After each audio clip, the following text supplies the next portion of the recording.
CAG has recently challenged Air India's numbers of profitability. The CAG said that they had registered operational loss, but Air India is claiming that there was operation profit. So what do you have to say on that? Because obviously we have full respect for CAG's opinions, and we went through their recommendations and inputs very carefully and evaluated it thoroughly. Our view, based on what our accountants have told us for Air India, is that following generally accepted accounting principles, indeed it is possible to declare the operating profit that we did. There is a grey area associated with the depreciation charge that CAG has brought up, but according to GAAP, it is possible to treat it the way that we have, and so we think from an accounting perspective the numbers that we have put together are quite reasonable. Now, as I've said, in accounting there are some grey areas, and you can either stay on one side of it or on the other side of it. Both interpretations are plausible, but again, following generally accepted accounting principles, the manner in which we've dealt with those charges is entirely appropriate.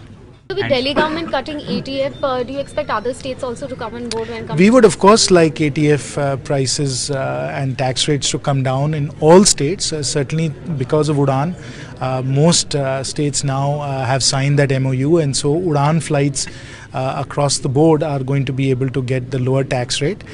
We would like the metro airports also to follow suit on the Udan rates, and not just for Udan routes but for all routes. We'd like to make flying as affordable as possible. So when do you hear next thing about RCS? We are in the process right now of working through the airports which have been selected, as well as the applications from the various airlines, because those require in-depth technical analysis to assess when those flights can actually be made operational. We have to ensure that both the airport as well as the airline is ready to mount those flights, and that's the process that we're going through.